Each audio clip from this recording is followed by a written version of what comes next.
आइए, मुस्कुराने खिलखिलाने का तो आप सबको तनाव से दूर करने के लिए मैं एक ऐसे कवि को आपके बीच में बुलाने जा रहा हूं जो आपको हंसाएगा, खिलखिलाएगा।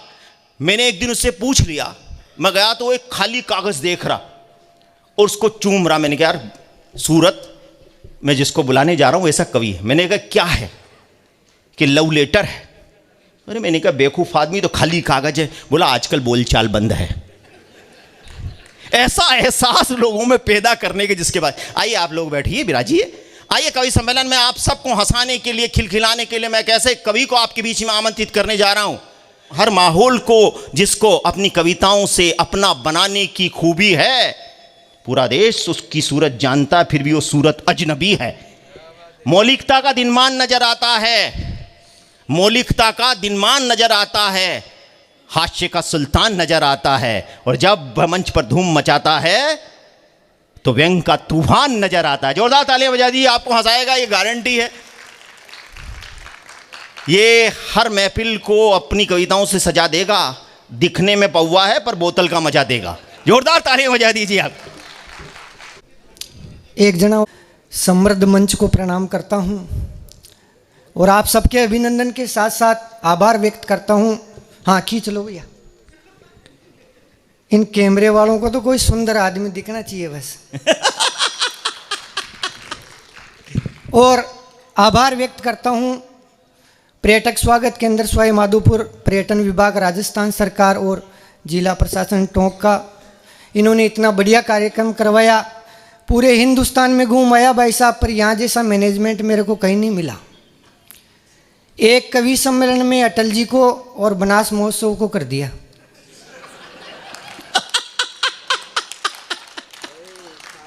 टोंक स्थापना दिवस भी है। हाँ हाँ, आपका बस चलता तो 4-5 कर देते आप तो। बहुत अच्छा कवि सम्मेलन शुरू हुआ। 7 बजे का टाइम दिया था, 8:30 बजे शुरू हुआ। मैंने 2 बार भाई साहब से पूछा, भाई साहब होगा तो सही ना? ये बोले होगा सूरत, यहाँ सुनने वाले धीरे धीरे आते हैं। कोई बात नहीं, हमें कह देते, हम 1 दिन बाद आ जाते।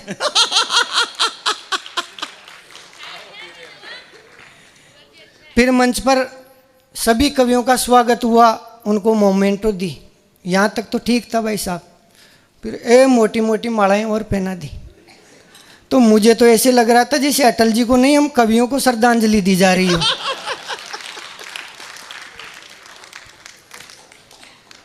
हमारे सामने लक्ष्मी मैम बैठी है, जैन मैम, और मैं जैनियों का बहुत सम्मान करता हूँ। मेरे मोहल्ले में तो मैम एक ही जैन है, वो भी 3 कलर का है। नहीं, मजाक नहीं कर रहा हूँ भाई साहब, मेरे मोहल्ले में एक ही जैन है, वो भी 3 कलर का है भाई साहब। भूरा, लाल, काबरा।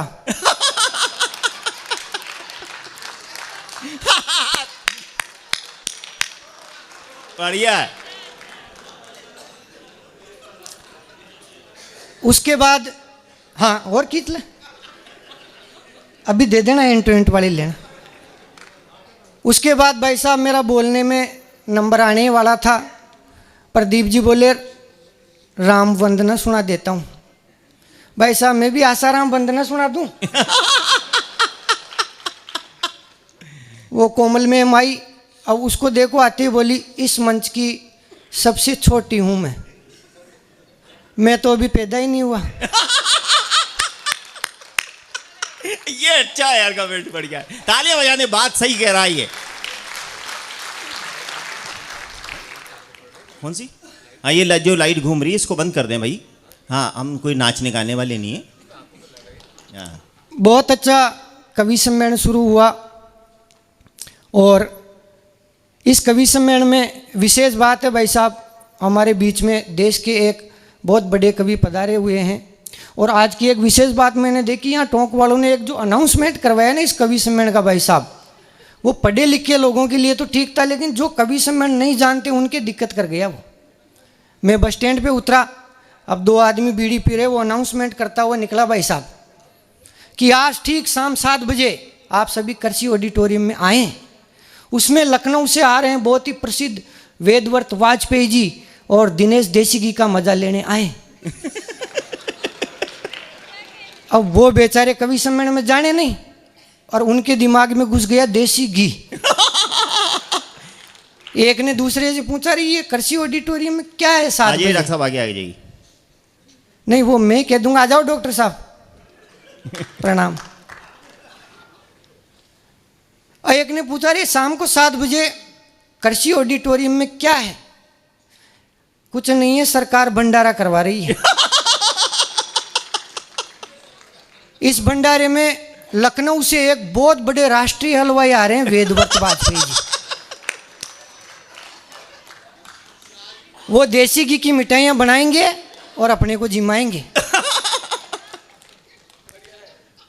इस देश में एक अटल बिहारी वाजपेयी जी हुए थे जिन्होंने देश को जगाया, और एक वाजपेयी जी आज हमारे बीच हैं जो आज भी देश को जगा रहे हैं। ये अपने टोंक में पहले आए थे कवि सम्मेलन में एक बार, तो इनके एक बार खून का तिलक किया था। 3 बार? नहीं, मैं बता रहा हूं तो सुनो सर। इनके एक बार खून से तिलक किया था, वो खून मैंने दिया था।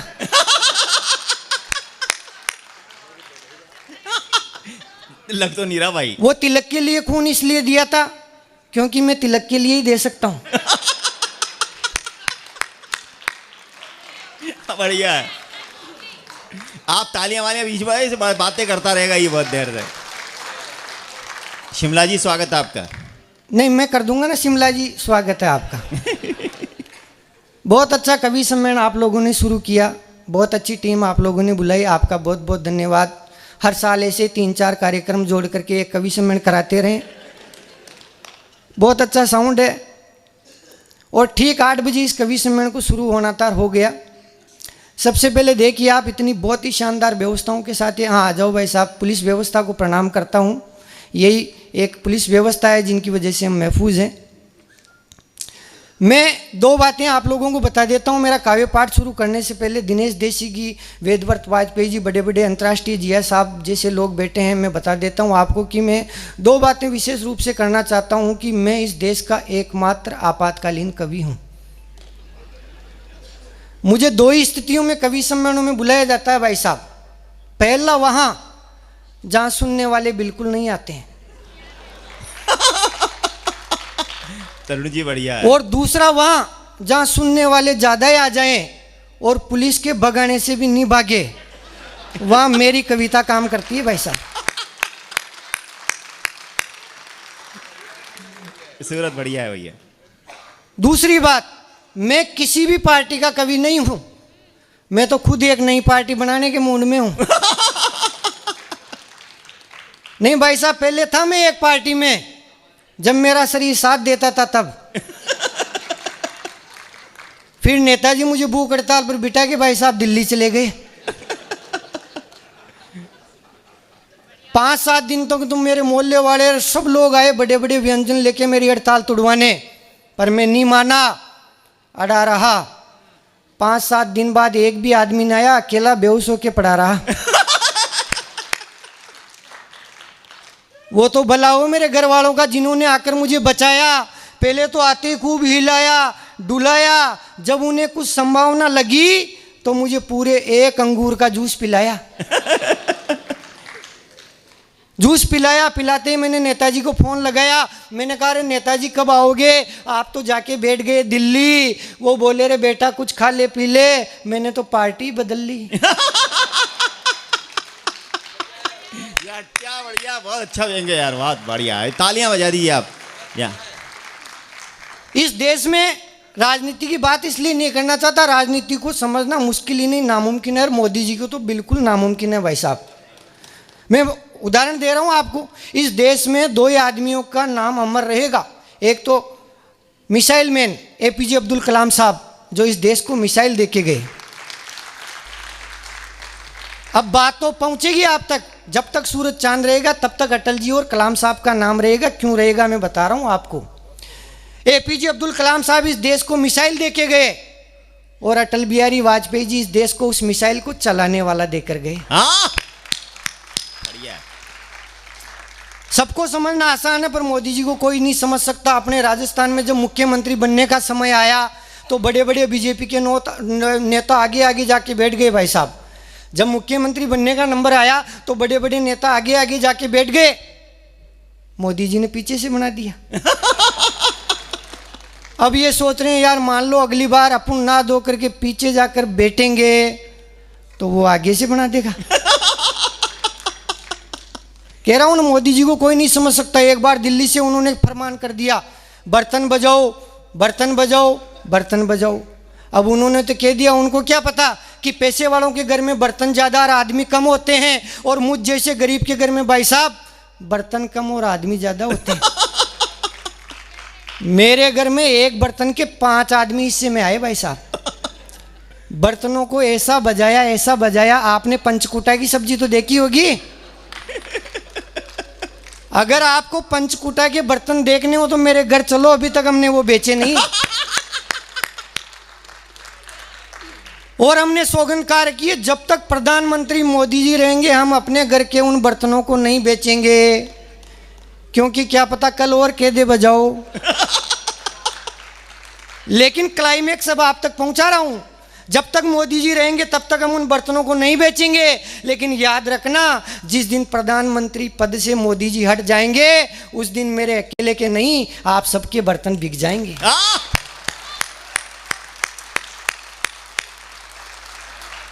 बहुत अच्छा, बहुत अच्छा।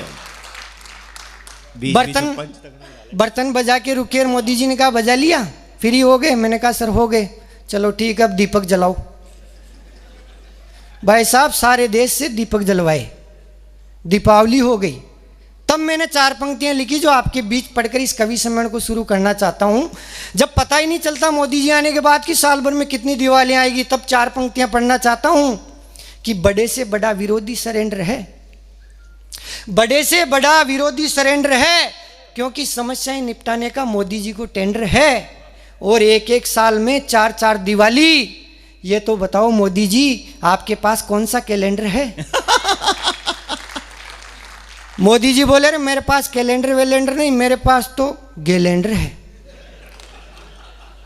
मैंने कहा गैलेंडर है, अच्छा। अब आप सोचिए, मोदी जी ने मॉक ड्रिल कहाँ करवाई? भारत में करवाई। लाइटें बंद करवा दी, पाकिस्तान की छाती चौड़ी हो गई कि देखो भारत डर गया, मोदी डर गया, वो अपने देशवासियों के लिए मॉक ड्रिल करवा रहा है। अब भाई साहब जो अंधेरा हुआ, आधी रात हुई, मोदी जी ने चलाया अपना कैलेंडर, दे ड्रिल दे ड्रिल दे ड्रिल। सुबह होते पाकिस्तान घबराया और मोदी जी को कहा, मोदी जी ये धोखा है, ये कैसी मॉक ड्रिल है? मोदी जी ने कहा, रे बेटा ये मॉक ड्रिल नहीं, मोदी ड्रिल है। इसलिए मैं तो ऐसी कोई बात करूंगा ही नहीं। बहुत अच्छा कवि सम्मेलन आप सुन रहे हैं, तब मुझे 2 पंक्तियां याद आती है कि सुनने वाले अच्छे हो तो ये सुनाने वालों का भाग्य होता है, और सुनाने वाले अच्छे हो तो ये सुनने वालों का भाग्य होता है। लेकिन आज मुझे इस कृषि ऑडिटोरियम में आकर ऐसा लग रहा है कि यहाँ सुनने वालों का भी भाग्य है और सुनाने वालों का भी भाग्य है।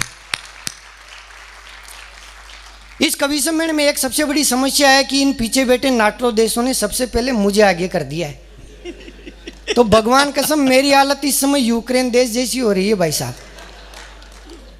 लेकिन अपना जुगाड़ लगाता हूँ, 4 पंक्तियां पढ़कर अपनी बात शुरू करना चाहता हूँ। इन्होंने सबसे पहले मुझे आगे कर दिया, तो कहना चाहता हूँ कि आजकल सरकार जैसा फंडा रखता हूँ, आजकल सरकार जैसा फंडा रखता हूँ, गुट निरपेक्ष कर दिमाग को ठंडा रखता हूँ, न जाने कौन सी जगह कहाँ उलझ जाऊं, अपनी जेब में परमानेंट तिरंगा झंडा रखता हूँ। वाह वाह वाह वाह भाई सूरत वाह। आपको हंसाने के लिए बड़े बड़े कवि आए हैं, बहुत बड़े बड़े कवि देखिए आप, प्रख्यात, विख्यात और कुछ खुख्यात। मुझको राणा जी माफ करना, गलती मारे से हो गई। गजब गजब बढ़िया।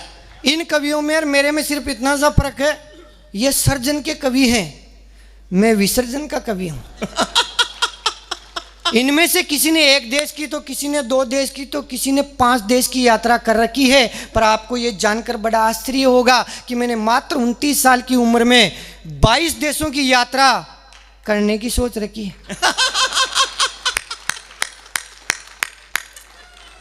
वाह। पर कोई लेकर तो जावे। अब ये ले जाना नहीं चाहते तो मैं आपको यही हंसाना चाहता हूँ, और एक भी बात आपके दिमाग को दिक्कत देने वाली नहीं करूँगा भाई साहब। कल अजमेर में कवि सम्मेलन था, एक कवि मंच पर आया, उसने जोश जोश में गाया, नशे की लत को मिटा दो, नशे की लत को मिटा दो। एक शराबी खड़ा होकर बोला, रे इस कवि को ही मिटा दो। और वीर रस की तो मैं आधी पंक्ति भी नहीं पढ़ूंगा भाई साहब। वीर रस में क्या होता है, वीर रस का कवि आते ही इतनी खतरनाक बातें करता है, सुनने वाला बेचारा पहले डर जाता है। वीर रस का कवि आते ही कहता है, मैं खून से कविताएं लिखता हूँ। मैम मैं तो शाही से लिखता हूँ। जो चीज़ है ही नहीं उसका रिस्क कौन उठावे। हाँ, कभी कभी मुझे ज़्यादा गुस्सा आ जाता तो भाई साहब लाल पेन से लिख लेता हूँ। इसलिए मैं तो ऐसी कोई बात करूंगा ही नहीं। आप मुझे दिल और दिमाग शांति से सुनना, दिमाग से इसलिए सुनना क्योंकि मैं बहुत आइडियोलॉजी कवि हूँ। मेरे 12वीं क्लास में मेरिट में आने में 60% ही कम थी भाई साहब। और मैं प्रमाण दे रहा हूँ मेरे आइडियोलॉजी होने के।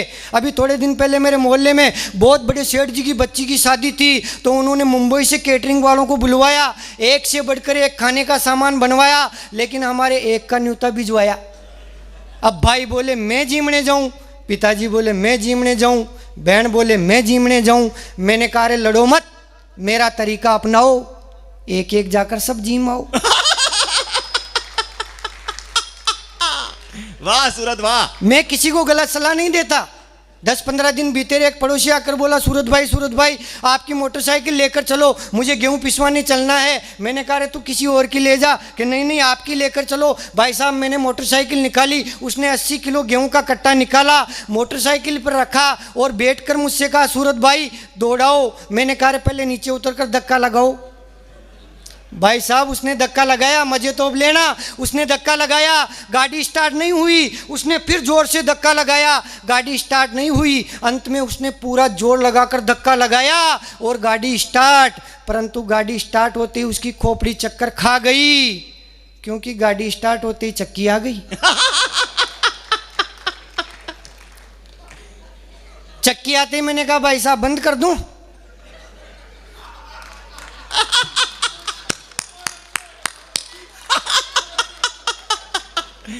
बता रहा हूं, से सुनाएगा एक भी बात ऐसी नहीं करूंगा जिससे आपको दिक्कत पैदा हो। बस आप ये ध्यान रखना कि मैं बहुत आइडियोलॉजी कवि हूं। आइडियोलॉजी हर विषय के अंदर बचपन से, सिवाय स्वास्थ्य शारीरिक शिक्षा को छोड़कर। लग भी रहा होगा कई लोग तो मेरा शरीर देखकर ऐसे सोच रहे हैं, ये कवि तो बीपीएल का कवि दिखे। मैं तो मंदिर जाता हूं तो लोग कहते हैं बेटा तुझे भक्ति की नहीं शक्ति की जरूरत है। अब मैं सच बता रहा हूं प्रदीप जी सर, मेरे परिवार के अंदर 5 बहनों के बाद मैं पैदा हुआ, इसीलिए ऐसा हुआ। एक दिन सुबह सुबह कसरत कर रहा था भाई साहब छत के ऊपर, वेट लिफ्टिंग। हाँ, पड़ोसी ने देख लिया, उसका पसीना छूटा, बोला रे कैसी वेट लिफ्टिंग है, हाथों में कुछ वजन तो उठा।